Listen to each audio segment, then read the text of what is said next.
Nah, setelah melakukan anamnesis, saya akan melakukan pemeriksaan fisik. Nah, sebelum itu kita harus mencuci tangan terlebih dahulu. Nah, setelah itu kita bisa melakukan pemeriksaan vital, yaitu TTV. Nah, setelah itu kita bisa lanjut. Yang pertama itu kita inspeksi. Nah, setelah itu kita akan lanjut melakukan pemeriksaan inspeksi dari kepala. Nah, Pak boleh dilihat. Nah, dari mata di sini saya bisa melihat adanya exophthalmos yang Bapak alami. Nah, exophthalmos itu yang kedua itu kita akan melakukan inspeksi bagian leher. Nah, Pak boleh dilihat agak menoleh ke atas ya. Nah, setelah dilihat di sini terdapat adanya pembesaran kelenjar dari jarak 0 sampai 5 meter. Nah, di mana itu bisa dilihat adanya pembesaran kelendula. Bapak bisa normal lagi kepalanya. Nah, lalu ada itu pembagian dada itu 0 itu akhirnya tidak ada pembesaran. 1A itu ada pembesaran dapat dilihat hanya dengan melakukan palpasi. Lalu 1B itu bisa dilihat pembesaran dapat dilihat dari jarak 1 meter, namun hanya jika pasien mendongak atau menelan. Lalu ada grade 2 seperti yang Bapak ini alami, yaitu tidak bisa melihat, bisa dilihat dari 1 sampai 0 adanya pembesaran. Lalu ada juga grade 3 jarak 5 meter, itu kita sudah bisa melihat adanya pembesaran kelenjar. Nah, setelah itu saya akan menginspeksi pada daerah kepala dan daerah leher. Saya akan melakukan tahapan palpasi. Nah, Pak, saya mau izin untuk menyentuh daerah leher ya, Pak.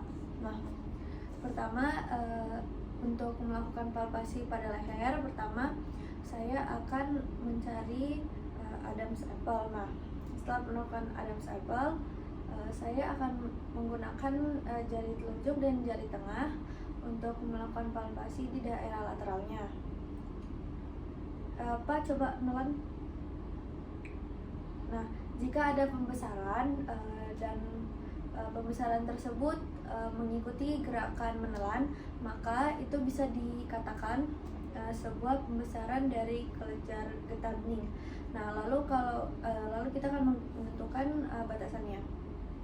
Nah, yang saya palpasi ini batasan itu tidak terlalu jelas, jadi ini adalah stroma diffuse grade 2.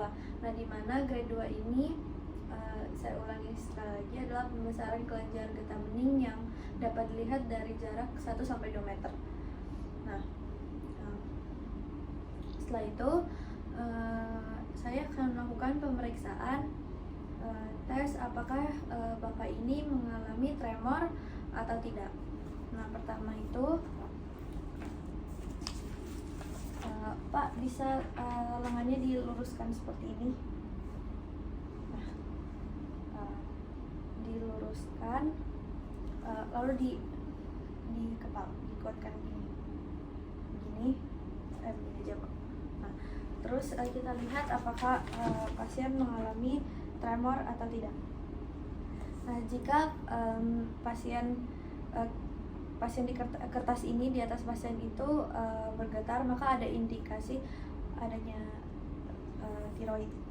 Nah, bisa dilihat ini ada getaran di kertas ini yang berarti pasien mengalami tremor. Nah, baik, Pak, terima kasih. Nah, setelah itu setelah melakukan pemeriksaan fisik, saya akan menegakkan 3 diferensial diagnosis. Namun sebelum itu kita melakukan pemeriksaan lain seperti pada pasien hipertiroid itu kita bisa melihat kulitnya. Nah, berdasarkan kulitnya itu dia berdasarkan kelembapan. Untuk hipotiroid juga biasanya kulitnya mengalami pengeringan. Nah, yang untuk hipertiroid itu untuk pengecekan kulitnya, coba Pak tangannya diluruskan. Nah kita bisa menyentuh pada bagian tangannya apakah kulitnya itu kering atau lembab. Nah pada pasien yang hipertiroid, nah kalau lembab itu berarti, dan kalau kering itu hipotiroid. Baik Pak, terima kasih. Nah, setelah tadi melakukan anamnesis dan mendengarkan semua keluhan dan melakukan pemeriksaan pada Bapak, saya mempunyai 3 diferensial diagnosis atau kemungkinan 3 kemungkinan, yaitu hipertiroid, penyebab craniosacral disease. Varian kedua itu ada styroidosis atau stroma regular dan stroma multilobular. Nah, kecurigaan saya itu lebih terhadap pada hipertiroid, di mana hipertiroid ini adalah penyakit hormon tiroidnya itu agak meningkat atau kelebihan. Nah, itu bisa menyebabkan keluhan-keluhan yang tadi Bapak sebutkan. Nah, seperti yang tadi tidak tahan panas dan emosional dan lain-lainnya. Nah, setelah itu saya harus pemeriksaan lab dan pengambilan darah. Lalu nanti kita bisa melakukan pemeriksaan kadar darah dan FSH-nya. Apakah Bapak setuju? Oke. Nah, apakah Bapak ada pertanyaan lagi?